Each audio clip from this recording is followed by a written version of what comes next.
You know, in the world of relationships, there are two personality types that get confused all the time.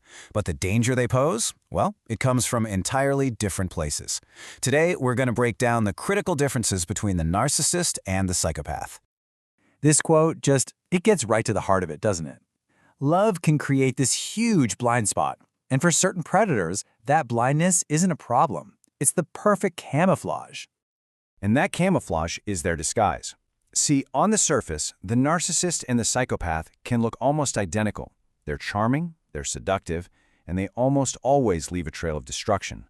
But if you look deeper, really look under the mask, what's driving them is fundamentally different. Okay, so if you take away one thing, let it be this. Absolutely everything a narcissist does is to get admiration, to be seen as special, as superior. Their entire world is built around feeding that ego. The psychopath, though, they're not driven by a need for love. Not at all. They're driven by a deep need for power and for dominance. So you get the same charm, but a completely different engine is running the show.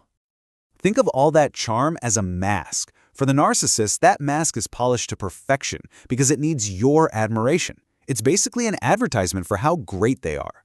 But the psychopath's mask, it's much colder.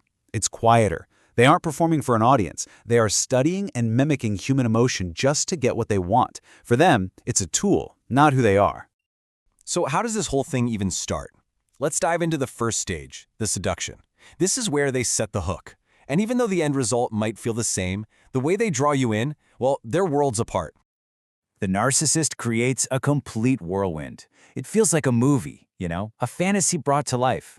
They just shower you with attention, a tactic we call love bombing, and it makes you feel like you are the absolute center of the universe. But it's not random. They've picked you for a reason. You have qualities, maybe empathy or success, that reflect well on them. And before you know it, you're addicted to that intensity. The psychopath, on the other hand, is a total strategist.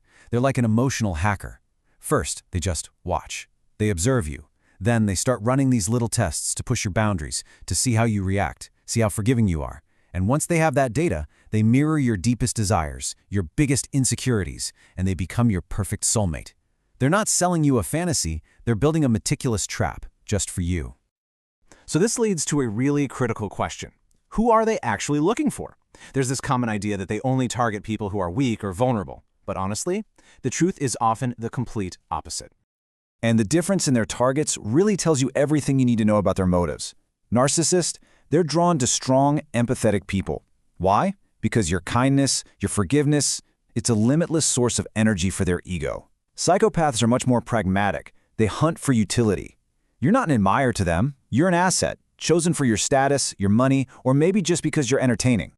Now, in every single one of these dynamics, there is always a turning point.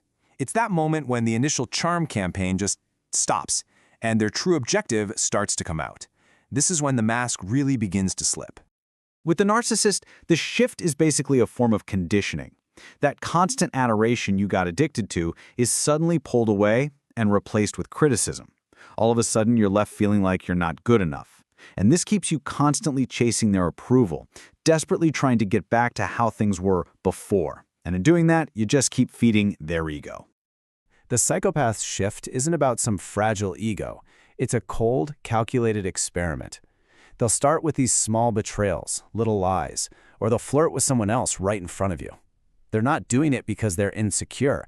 They're doing it to study your reaction, to gather more data on how to best control you. So, you see, they both want control, but the reason why is totally different. The narcissist's manipulation is needy, it's emotional. They use guilt trips, tantrums, sudden flattery, anything to keep you from leaving their orbit. The psychopath's manipulation is, well, it's a game to them. They actually enjoy the strategy, the power, the pleasure of pulling the strings and slowly isolating you from everyone who supports you. And inevitably, these stories come to an end. But just like every other part of the journey, the final act plays out very, very differently depending on who's in charge. When a narcissist feels like they're losing you, they panic. Their whole self-image is threatened. They might start begging, promising you the world, or they might just lash out and blame you for everything. The real goal is to control the story, to make sure that in the version they tell everyone else, they're the victim and you were always the problem. A psychopath, on the other hand, doesn't create chaos. They just discard you. It's cold, it's abrupt, and usually there's no explanation. One day they're there, the next you're just deleted from their life like you never even existed. They move on to the next source of entertainment without a single backward glance. That silence, that's the whole point. Okay, I know this all sounds incredibly bleak, but here's where we pivot. This is about empowerment. Understanding these dynamics isn't about being afraid, it's about building a defense. Knowledge really is your shield here. So, healing from this kind of thing is all about reclaiming your own reality. It means you have to detox from their influence, rebuild the personal boundaries that they just wore away, and most importantly, learn to trust your own gut instinct again. You can't change them, but by understanding the game they play, you can choose not to play. You become uncatchable. So we'll end on this final thought. Maybe the biggest takeaway here is that real, healthy love isn't about blindness at all. It's about clarity. It's about choosing peace over chaos and choosing consistency over intensity. And that clarity, well, that's the most powerful protection you will ever have.